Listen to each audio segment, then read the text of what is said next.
Headlines आप जान चुके हैं। बुलेटिन का आगाज करेंगे और आपको बताएंगे कि भारतीय वजीर-आजम ने पाकिस्तान में मुदाखलत का एतराफ कर लिया है। भारतीय वजीर-आजम नरेंद्र मोदी का कहना है बलूचिस्तान, गिलगित और आजाद कश्मीर के अवाम एहसास महरूमी का शिकार है। उन्होंने मजीद कहा कि भारत मदद के तलबगार लोगों के हकूक के लिए आवाज उठाता रहेगा। भारत के यौम आजादी की मरकजी तकरीब से खिताब कर रहे थे वजीर आजम नरेंद्र मोदी, जिसमें उन्होंने पाकिस्तान में मुदाखलत का एतराफ कर लिया है। आपको ये बताएं कि नरेंद्र मोदी का ऐसा कहना था कि बलोचिस्तान, गिलगित और आजाद कश्मीर के आवाम एहसास महरूमी का शिकार है। भारत मदद के तलबगार लोगों के हकूक के लिए आवाज उठाता रहेगा।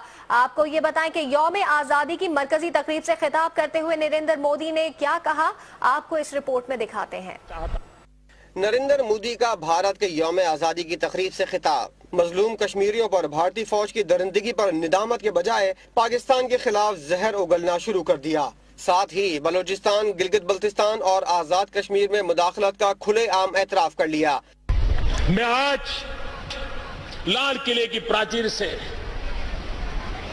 कुछ लोगों का विशेष अभिनंदन और आभार व्यक्त करना चाहता हूं। पिछले कुछ दिनों से बलूचिस्तान के लोगों ने, गिलगित के लोगों ने, पाक ऑक्युपाइड कश्मीर के लोगों ने, वहां के नागरिकों ने जिस प्रकार से मुझे बहुत बहुत धन्यवाद दिया है, जिस प्रकार से मेरा आभार व्यक्त किया है, मेरे प्रति उन्होंने जो सद्भावना जताई, दूर दूर बैठे हुए लोग जिस धरती को मैंने देखा नहीं है, जिन लोगों को विषय में मेरी कभी मुलाकात नहीं हुई है, लेकिन ऐसे दूर सुदूर बैठे हुए लोग हिंदुस्तान के एक प्रधानमंत्री को अभिनंदन करते हैं, उसका आदर करते हैं, तो मेरे 125 करोड़ देशवासियों का आनंद है, वो मेरे 125 करोड़ देशवासियों का सम्मान है।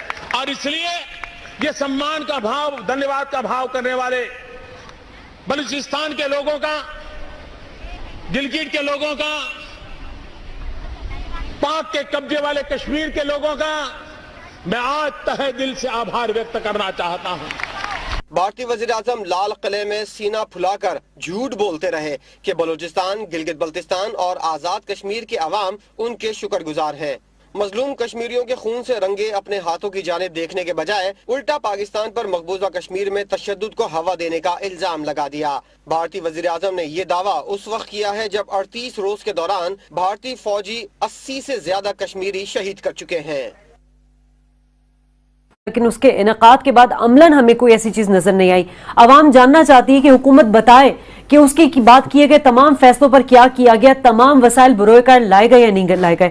अयाज साहब, हामिद साहब जिस तरह बताया उन्होंने कि एक तो फाइनेंसिंग की बात की, उन्होंने मदरसों की रिफॉर्मिंग की बात की, खासतौर पर उन्होंने क्रिमिनल जस्टिस सिस्टम की बात की, नेशनल एक्शन प्लान तो बन गया, हुकूमत की प्रायोरिटीज तो वही सियासी चालबाजियों में। बातें सुन के तो दिल करता है कि ये डिस्कशन हम छोड़ ही दें, कि इसकी कोई फायदा ही नहीं है।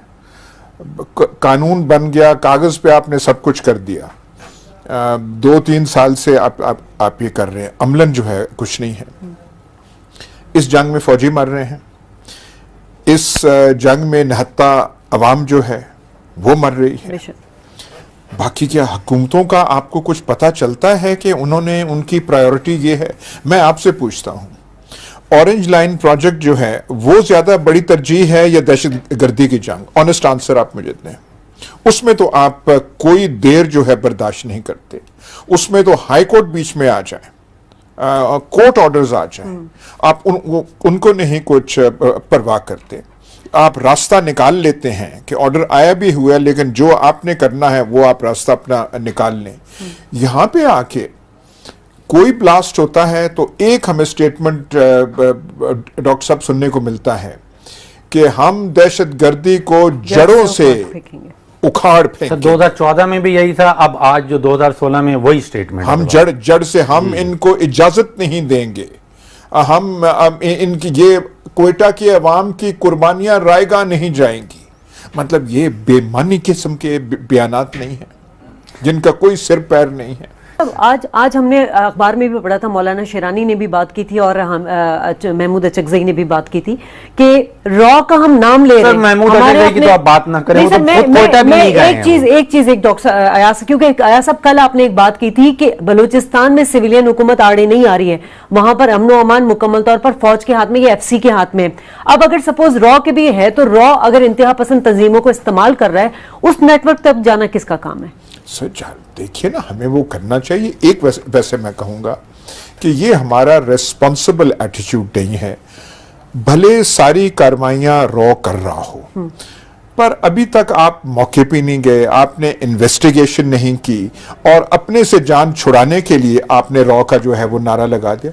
रॉ होगी, फंडिंग आ रही होगी सर, वो तो खुद बलूचिस्तान का नाम लेके बलूचिस्तान सब कुछ वो होगा, पर थोड़ा सा आप वो तहकीक कर लें, पीछे जाए उसके, और उसके बाद सर रोकें भी तो। नपा तुला जो स्टेटमेंट आप दें बैक्ड बाय एविडेंस, रिस्पॉन्सिबल, ताकि दुनिया भी आपकी बात माने। जो हम एकदम नारा रॉ का लगा देते हैं, ये कोई मानता नहीं। और आपको पता भी है कि CPEC की वजह से रिएक्शन आना भी है भारत का, वो उससे वैसे ही नाखुश है। सर CPEC का भी देखिए, ये दहशतगर्दी CPEC से बहुत पहले की है और इसका कोई CPEC, लेकिन हमने अब जो है ना CPEC को इस किस्म का इशू बना दिया है, रॉ CPEC, और हम क्योंकि अपने से फिर जिम्मेवारी चली गई ना, फिर हमने नहीं करना। मदरसा रिफॉर्म हमने नहीं करना। क्यों नहीं करना? क्योंकि वहां रॉ कर रही है। हमने वो जो है बाकी चीजें, फंडिंग, ये नेक्टा नहीं करना। क्यों नहीं करना? रॉ कर रही है और मकसद जो है वो CPEC को रोकना है। फिर तो आप डिबेट खत्म हो गई। एक अमाक न्यूज एजेंसी है जो IS वालों की है, जो दौलत इस्लामिया वालों की है, उन्होंने ये ब्लास्ट क्लेम किया है कल। जहां पे वो जो है वो जमातुल अहरार, उन्होंने दो तंजीमों ने उन्होंने भी किया और इन्होंने अपनी वेबसाइट पे लगाया है कल कि ये हमने किया था और यहाँ जुडिशरी मिनिस्ट्री के कुछ लोग थे जिनको हमने टारगेट किया। ये उन्होंने अपनी वेबसाइट पे लिखा है। ये बड़ा खतरनाक एक, अगर वाकई उनका कुछ हाथ है इसके पीछे, क्योंकि नांगाहार तक तो वो एस्टेब्लिश्ड हैं। जो अफगानिस्तान का सूबा नांगाहार है वहां पे तो IS की प्रेजेंस जो है वो कंफर्म्ड हो चुकी हुई है। पाकिस्तान में हम एक अरसे से डिनाई कर रहे हैं कि उनकी प्रेजेंस यहां नहीं है। उनका ये क्लेम कर लेना, और शायद उन्होंने ये किसी और लोकल पार्टीज के साथ मिलकर किया हो, सर ये खतरनाक डायरेक्शन की तरफ। चलिए डॉक्टर साहब, मुझे ब्रेक पे जाना है। नाज़रीन, हंगामी हालात हैं तो हंगामी इकदाम करने जरूरी होंगे क्योंकि हम हालत जंग में। ब्रेक। उल्टा चोर कोतवाल को डांटे, ये कौन सा चोर है? ये नरेंद्र मोदी वजीर आजम भारत। कश्मीर के मामले पर पाकिस्तान के ऊपर बरस पड़े। ऑल पार्टीज कॉन्फ्रेंस हुई, वहां ऐसी बातें कर डाली नरेंद्र मोदी साहब से जो उनके पिछले अपने बातों से मुख्तलिफ हैं और उनको ही रद्द करती हुई आगे बढ़ती हैं। सबसे पहले तो कश्मीर के बारे में कहते हैं कि जो पाकिस्तान के पास कश्मीर है वो भी इंडिया का है, और बलूचिस्तान और कश्मीर के बारे में जवाब देना होगा पाकिस्तान को। तो बिल्कुल देना होगा पाकिस्तान को जवाब, और खरा देना होगा इंडिया को जवाब, क्योंकि बलूचिस्तान के बारे में अजीत डोवाल की भी स्टेटमेंट्स हमें याद है कि दहशतगर्दी के बारे में क्या क्या बात करते रहे फारूक साहब। दूसरा, वो UNHCR की टीम ने आना था, वो यूनाइटेड नेशंस की टीम को, ह्यूमन राइट्स कमीशन की टीम को आने नहीं दे रहे, मुबस्सिरीन को आने नहीं दे रहे कश्मीर के अंदर। पहले खुद तो जवाब दे दे कि क्यों नहीं आने दे रहे। देखिए, एक तो ये मैं समझता हूँ कि बड़ी कामयाबी है कश्मीरी फ्रीडम फाइटर्स की, कश्मीरी अवाम के लिए, कि मोदी साहब मजबूर हो गए हैं कि वो कश्मीर के ऑक्युपाइड कश्मीर की सूरत हाल डिस्कस करने के लिए उन्होंने ये टॉप पॉलिटिकल पार्टीज को इकट्ठा किया, ऑल पार्टीज कॉन्फ्रेंस की। इसका मतलब ये है कि वो ठीक ठाक उनको दे बीन हिट हार्ड कि जी इसका कैसे हल निकाला जाए, क्योंकि सूरत हाल बहुत तशवीशनाक है। इंडियन जो अपना आम पब्लिक है उनको भी बड़ी तशवीश है। लेकिन एक मैसेज वो बड़ा क्लियर लेते हैं बार बार, पहले भी राजनाथ साहब ने भी दिया है कि भाई कश्मीर पे कोई बातचीत करने का मामला नहीं है। अगर हमने बात करनी है तो हम तो पाकिस्तान एडमिनिस्ट्रेटेड कश्मीर यानी कि आज़ाद कश्मीर, हम तो उसकी बात करेंगे।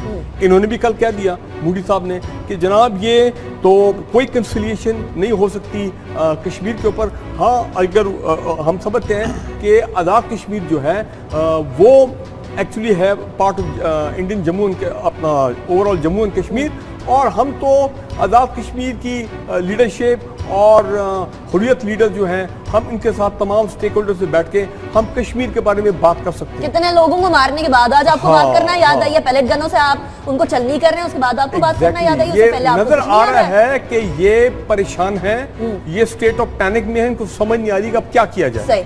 और दूसरा फिर उन्होंने फिर ब्लंटली बात कर दी कि जनाब आप आज़ाद कश्मीर में, अब आप देखें आज़ाद कश्मीर में कौन सा मिलिट्री ऑपरेशन हो रहा है, कौन से जहाज वहां पे बमबारी कर रहे हैं। मतलब प्राइम मिनिस्टर मोदी जो हैं, मैं हैरान हूँ, उनको इतना इंफॉर्मेशन, उनकी इतनी जो है गलत है, उनको ये भी नहीं पता कि आज़ाद कश्मीर में क्या हो रहा है क्या नहीं हो रहा। ठीक है, अभी तो वहाँ पे इलेक्शन खत्म हुए आज़ाद कश्मीर में।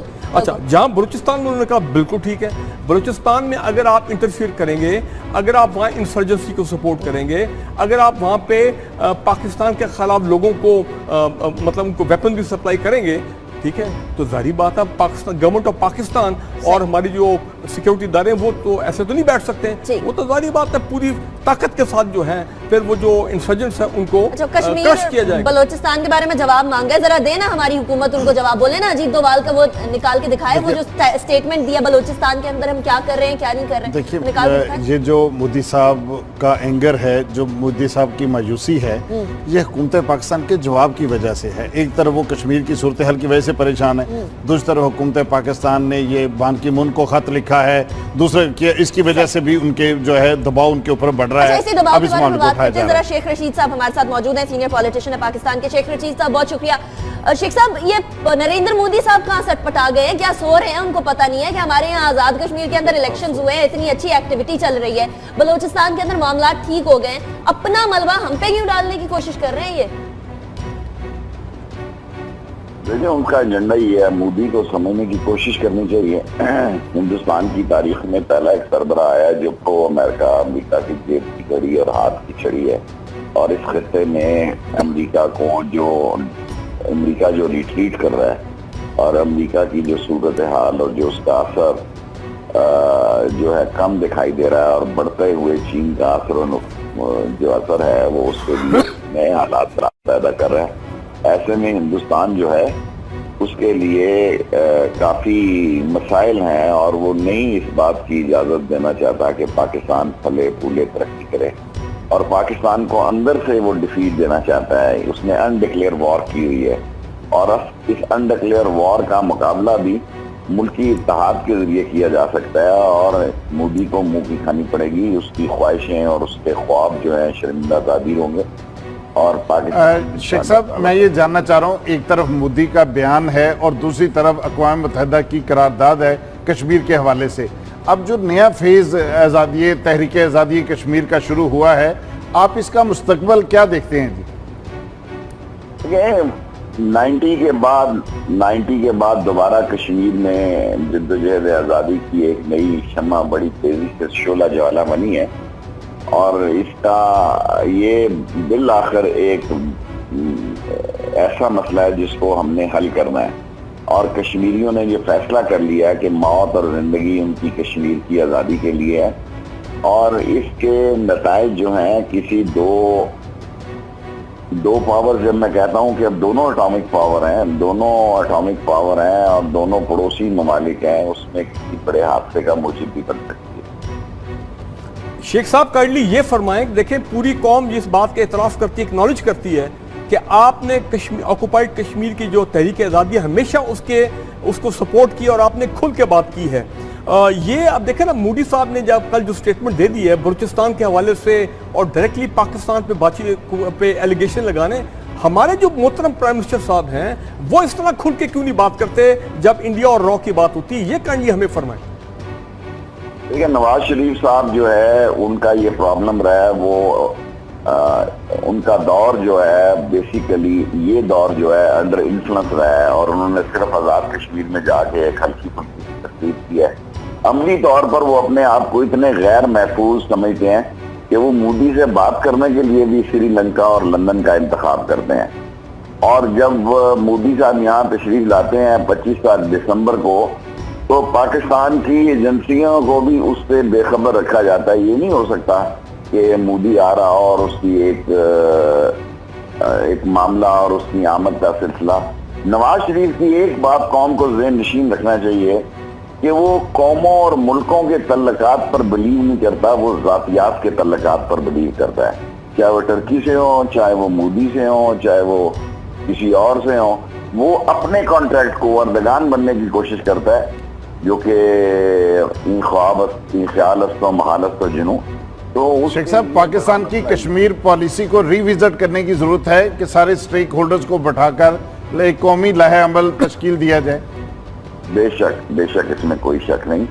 कश्मीरियों के साथ खड़ा होना चाहिए, उनको मॉरल सपोर्ट करनी चाहिए। और एक बात मैं आपको बता दूं, कश्मीरी इतना समझदार है कि वो किसी तरफ देखने की बजाय अपनी तहरीक की तरफ और अपने जज्बात की तरफ, दुनिया में देखें आज इतने दिन हो गए हैं वहाँ कर्फ्यू लगा हुआ है, इतने दिन हो गए हैं कि वहाँ जो है बेबस है, इतने दिन हो गए हैं कि वहाँ जो है लोग जो है वो 90 लोग दुनिया खा रहे हैं, 70-75 लोग शहीद हो गए। लेकिन पाकिस्तान के वजीर आजम का रवैया जो है और उनकी स्ट्रेटजी जो है और उनका जो सोचने का अंदाज अलग कौम की तर्जमानी नहीं करता। शेख साहब, मौलाना फजलुर रहमान साहब को कंटिन्यू करना चाहिए कश्मीर कमेटी के चेयरमैन के तौर पे, और जबकि उन्होंने कोई कंट्रीब्यूशन, उनकी कश्मीर कमेटी के चेयरमैन की हैसियत से उन्होंने कोई कंट्रीब्यूशन नहीं किया है कश्मीर में तहरीक आज़ादी के अपने सपोर्ट में। मैं तो समझता हूँ ये कश्मीर कमेटी के मौलाना फजलुर रहमान साहब की सरबराही कश्मीरियों के लिए मजाक ही नहीं बल्कि उनकी रूह की जो है, उनकी रूह को उनको अजियत पहुंचाती है। और फजलुर रहमान साहब की कम्युनिटी का 6 करोड़ रुपए का बजट और बतौर फेडरल मिनिस्टर उनको हर दफा कश्मीर कमेटी के वही सरबराह बनाए। उनका थीम ये होता है कि वो कैबिनेट की सारी सहूलतें लें और कश्मीर पे बात ना करें।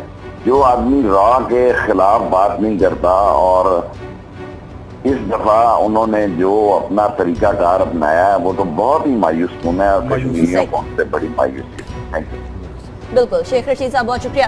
बिल्कुल है, फजलुर रहमान साहब से जो एक्सपेक्टेशंस लगाई जाती है कश्मीर कमेटी का सरबराह होने की हैसियत से, वो तमाम चीजें पूरी नहीं हो रही। कश्मीर आज हमसे सवाल पूछ रहा है कि क्या कश्मीर कमेटी फाल भी है या नहीं है। और नरेंद्र मोदी साहब के 12 नेगेटिव बयान, उनके वज़रा के 12 नेगेटिव बयानात इस बात के अक्कास हैं कि इंडिया सीरियस ही नहीं है इस मामले को हल करने के लिए, हमेशा इस मामले को दबा हुआ रखना चाहता है।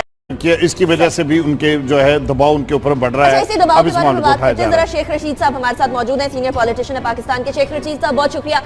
शेख साहब, ये नरेंद्र मोदी साहब कहाँ सटपटा गए हैं? क्या सो रहे हैं? उनको पता नहीं है कि हमारे यहाँ आजाद कश्मीर के अंदर इलेक्शंस हुए हैं, इतनी अच्छी एक्टिविटी चल रही है, बलोचिस्तान के अंदर मामला ठीक हो गए, अपना मलबा हम पे क्यों डालने की कोशिश कर रहे हैं? ये देखिए, उनका एजेंडा ही है। मोदी को समझने की कोशिश करनी चाहिए।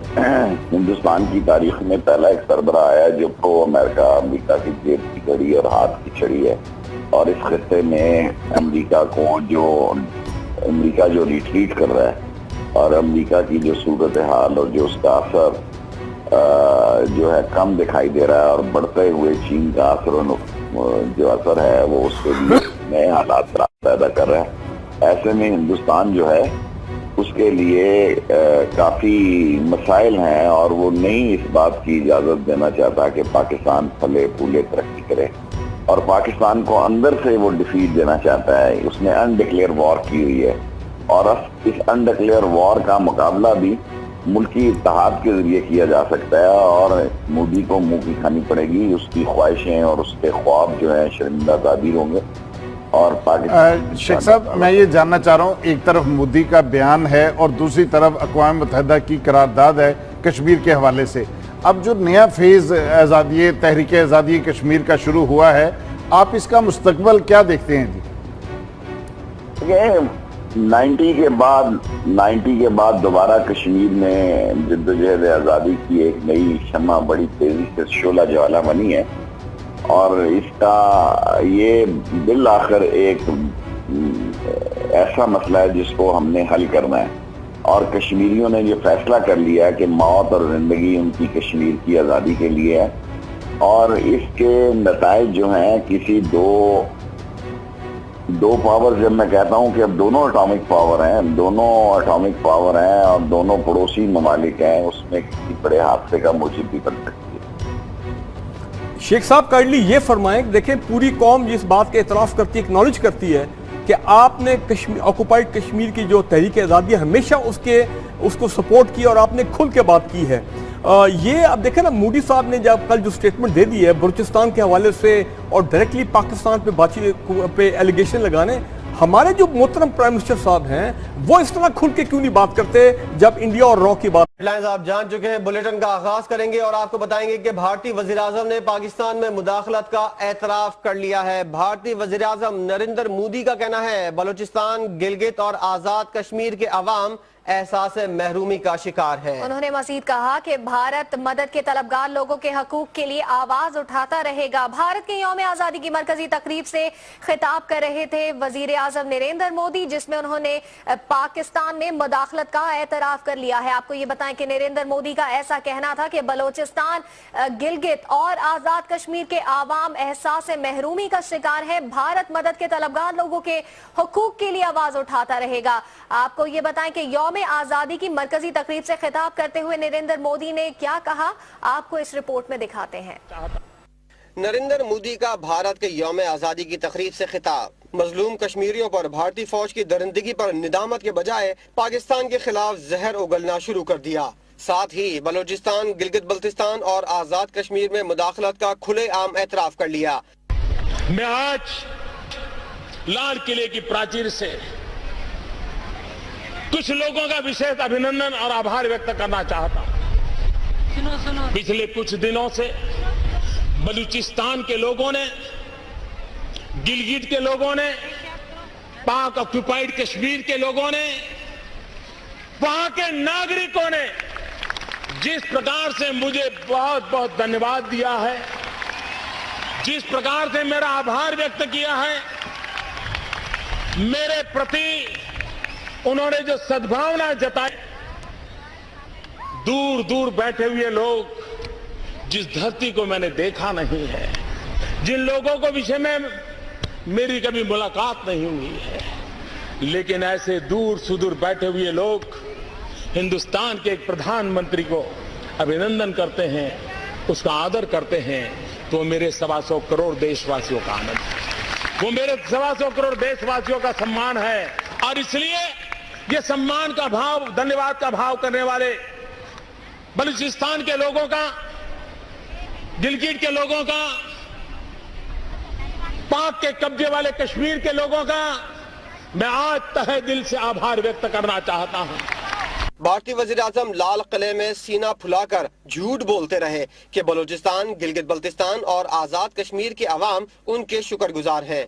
मजलूम कश्मीरियों के खून से रंगे अपने हाथों की जानिब देखने के बजाय उल्टा पाकिस्तान पर मकबूजा कश्मीर में तशद्दुद को हवा देने का इल्जाम लगा दिया। भारतीय वज़ीर-ए-आज़म ने ये दावा उस वक्त किया है जब 38 रोज के दौरान भारतीय फौजी 80 से ज्यादा कश्मीरी शहीद कर चुके हैं।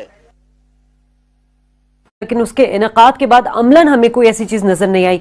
आवाम जानना चाहती है कि हुकूमत बताए कि उसकी बात किए गए तमाम फैसलों पर क्या किया गया, तमाम वसाइल बरोएकार लाए गए या नहीं लाए गए। अयाज साहब, हामिद साहब जिस तरह बताया उन्होंने कि एक तो फाइनेंसिंग की बात की, उन्होंने मदरसों की रिफॉर्मिंग की बात की, खासतौर पर उन्होंने क्रिमिनल जस्टिस सिस्टम की बात की, नेशनल एक्शन प्लान तो बन गया, हुकूमत की प्रायोरिटीज तो वही सियासी चालबाजियों में। बातें सुन के तो दिल करता है कि ये डिस्कशन हम छोड़ ही दें, कि इसकी कोई फायदा ही नहीं है। कानून बन गया, कागज पे आपने सब कुछ कर दिया, 2-3 साल से आप ये कर रहे हैं, अमलन जो है कुछ नहीं है। इस जंग में फौजी मर रहे हैं, इस जंग में निहत्ता अवाम जो है वो मर रही है। बाकी क्या हुकूमतों का आपको कुछ पता चलता है कि उन्होंने, उनकी प्रायोरिटी ये है? मैं आपसे पूछता हूं, ऑरेंज लाइन प्रोजेक्ट जो है वो ज्यादा बड़ी तरजीह है या दहशतगर्दी की जंग? ऑनेस्ट आंसर आप मुझे दें। उसमें तो आप कोई देर जो है बर्दाश्त नहीं करते, उसमें तो हाई कोर्ट बीच में आ जाए, कोर्ट ऑर्डर्स आ जाए, आप उनको नहीं कुछ परवाह करते। आप रास्ता निकाल लेते हैं कि ऑर्डर आया भी हुआ, लेकिन जो आपने करना है वो आप रास्ता अपना निकाल लें। यहां पे आके कोई ब्लास्ट होता है तो एक हमें स्टेटमेंट डॉक्टर साहब सुनने को मिलता है कि हम दहशतगर्दी को जड़ों से उखाड़ फेंकेंगे। 2014 में भी यही था, अब आज जो 2016 में वही स्टेटमेंट, हम जड़ से हम इनको इजाजत नहीं देंगे, हम इनकी ये कोयटा की अवाम की कुर्बानियां रायगा नहीं जाएंगी। मतलब ये बेमानी किस्म के बयानात नहीं है जिनका कोई सिर पैर नहीं है। आज हमने अखबार में भी पढ़ा था, मौलाना शेरानी ने भी बात की थी और हम महमूद अचकज़ई ने भी बात की थी कि रॉ का हम नाम ले रहे हैं। महमूद अचकज़ई की तो आप बात ना करें, एक चीज डॉक्टर अयास, क्योंकि अयास साहब कल आपने एक बात की थी कि बलूचिस्तान में सिविलियन हुकूमत आड़े नहीं आ रही है, वहां पर अमन अमान मुकम्मल तौर पर फौज के हाथ में, ये FC के हाथ में। अब अगर सपोज रॉ के भी है तो रॉ अगर इंतहा पसंद तंजीमों को इस्तेमाल कर रहा है, उस नेटवर्क तक जाना किसका काम है? सर देखिए ना, हमें वो करना चाहिए। एक वैसे मैं कहूंगा कि ये हमारा रेस्पॉन्सिबल एटीट्यूड नहीं है। भले सारी कार्रवाइयां रॉ कर रहा हो, पर अभी तक आप मौके पे नहीं गए, आपने इन्वेस्टिगेशन नहीं की और अपने से जान छुड़ाने के लिए आपने रॉ का जो है वो नारा लगा दिया।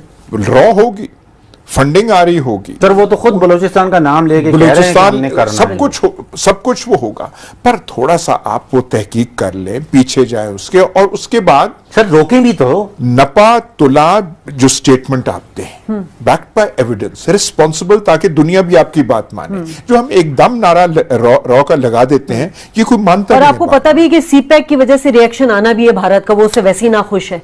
सर सीपैक का भी देखिए, ये दहशतगर्दी सीपैक से बहुत पहले की है और इसका कोई सीपैक से, लेकिन हमने अब जो है ना सीपैक को इस किस्म का इशू बना दिया है, रॉ सीपैक, और हम क्योंकि अपने से फिर जिम्मेवारी चली गई ना, फिर हमने नहीं करना। मदरसा रिफॉर्म हमने नहीं करना। क्यों नहीं करना? क्योंकि वहां रॉ कर रही है। हमने वो जो है बाकी चीजें, फंडिंग, ये नेक्टा नहीं करना। क्यों नहीं करना? रॉ कर रही है और मकसद जो है वो सीपैक को रोकना है। फिर तो आप डिबेट खत्म हो गई। एक अमाक न्यूज एजेंसी है जो IS वालों की है, जो दौलत इस्लामिया वालों की है, उन्होंने ये ब्लास्ट क्लेम किया है कल।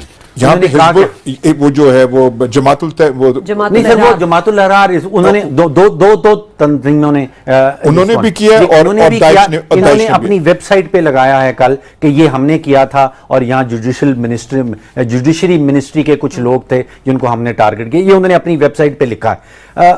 ये बड़ा खतरनाक एक, अगर वाकई उनका कुछ हाथ है इसके पीछे, क्योंकि नांगाहार तक तो वो एस्टेब्लिश्ड हैं, जो अफगानिस्तान का सूबा नांगाहार है वहां पे तो IS की प्रेजेंस जो है वो कंफर्म्ड हो चुकी हुई है। पाकिस्तान में हम एक अरसे से डिनाई कर रहे हैं कि उनकी प्रेजेंस यहां नहीं है। उनका ये क्लेम कर लेना, और शायद उन्होंने ये किसी और लोकल पार्टीज के साथ मिलकर किया हो, सर ये खतरनाक डायरेक्शन की तरफ। चलिए डॉक्टर साहब, मुझे ब्रेक पे जाना है। नाज़रीन, हंगामी हालात हैं तो हंगामी इकदाम करने जरूरी होंगे, क्योंकि हम हालत जंग में।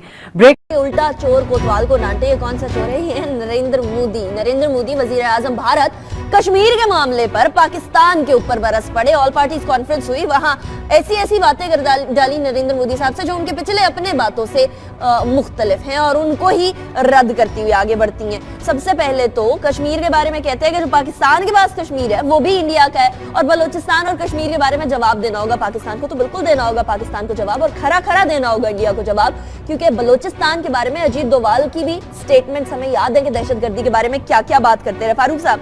दूसरा, वो UNHCR की टीम ने आना था, वो यूनाइटेड नेशंस की टीम को, ह्यूमन राइट्स कमीशन की टीम को आने नहीं दे रहे, मुबस्सिरीन को आने नहीं दे रहे कश्मीर के अंदर। पहले खुद तो जवाब दे दे कि क्यों नहीं आने दे रहे। देखिए, एक तो ये मैं समझता हूँ कि बड़ी कामयाबी है कश्मीरी फ्रीडम फाइटर्स की, कश्मीरी अवाम के लिए, कि मोदी साहब मजबूर हो गए हैं कि वो कश्मीर के ऑक्युपाइड कश्मीर की सूरत हाल डिस्कस करने के लिए उन्होंने ये टॉप पोलिटिकल पार्टीज का को इकट्ठा किया, ऑल पार्टीज कॉन्फ्रेंस की। इसका मतलब ये है कि वो ठीक ठाक उनको दे बीन हिट हार्ड कि जी इसका कैसे हल निकाला जाए, क्योंकि सूरत हाल बहुत तशवीशनाक है। इंडियन जो अपना आम पब्लिक है उनको भी बड़ी तशवीश है। लेकिन एक मैसेज वो बड़ा क्लियर लेते हैं बार बार, पहले भी राजनाथ साहब ने भी दिया है कि भाई कश्मीर पे कोई बातचीत करने का मामला नहीं है। अगर हमने बात करनी तो हम तो पाकिस्तान एडमिनिस्ट्रेटेड कश्मीर यानी कि आज़ाद कश्मीर, हम तो उसकी बात करेंगे। इन्होंने भी कल कह दिया मोदी साहब ने कि जनाब ये तो कोई कंसिलिएशन नहीं हो सकती कश्मीर के ऊपर। हाँ, अगर हम समझते हैं कि आज़ाद कश्मीर जो है वो एक्चुअली है part of Indian Jammu and अपना ओवरऑल जम्मू एंड कश्मीर, और हम तो आज़ाद कश्मीर की लीडरशिप और हुर्रियत लीडर जो हैं, हम इनके साथ तमाम स्टेक होल्डर से बैठ के हम कश्मीर के बारे में बात कर सकते हैं। कितने लोगों को मारने के बाद आज आपको बात करना याद आई है? पैलेट गनों से आप उनको चलनी कर रहे हैं, उसके बाद आपको बात करना याद आई? उससे पहले नजर आ रहा है कि ये परेशान है, ये स्टेट ऑफ पैनिक में है, इनको समझ नहीं आ रही कि अब क्या किया जाए। और दूसरा फिर उन्होंने ब्लंटली बात कर दी कि जनाब आप आज़ाद कश्मीर में, अब आप देखें आज़ाद कश्मीर में कौन सा मिलिट्री ऑपरेशन हो रहा है, कौन से जहाज वहां पे बमबारी कर रहे हैं। मतलब प्राइम मिनिस्टर मोदी जो है, मैं हैरान हूँ, उनको इतना इंफॉर्मेशन, उनकी इतनी जो है गलत है, उनको ये भी नहीं पता कि आज़ाद कश्मीर में क्या हो रहा है क्या नहीं हो रहा। ठीक है, अभी तो वहाँ पे इलेक्शन खत्म हुए आज़ाद कश्मीर में। अच्छा, जहाँ बलूचिस्तान में उन्होंने कहा बिल्कुल ठीक है, बलूचिस्तान में अगर आप इंटरफियर करेंगे, अगर आप वहाँ इंसर्जेंसी को सपोर्ट करेंगे, अगर आप वहाँ पे पाकिस्तान के खिलाफ लोगों को मतलब उनको वेपन भी सप्लाई करेंगे, ठीक है, तो जाहिर बात है पाकिस्तान, गवर्नमेंट ऑफ पाकिस्तान और हमारी जो सिक्योरिटी इदारे हैं वो तो ऐसे तो नहीं बैठ सकते हैं। वो तो जाहिर बात है पूरी ताकत के साथ जो है फिर वो जो इंसर्जेंट्स हैं उनको क्रश किया जाएगा। बलोचिस्तान के बारे में जवाब मांगा, जरा देना हमारी हुकूमत उनको जवाब, बोले ना अजीत डोभाल का वो निकाल के दिखाए, वो जो स्टेटमेंट दिया बलोचिस्तान के अंदर हम क्या कर रहे हैं क्या नहीं कर रहे हैं। देखिए, ये जो मोदी साहब का एंगर है, जो मोदी साहब की मायूसी है, ये हुकूमत पाकिस्तान के जवाब की वजह से है। एक तरफ वो कश्मीर की सूरत हाल की वजह से परेशान है, दूसरी तरफ हुकूमत पाकिस्तान ने ये बान की मून को खत लिखा है, दूसरे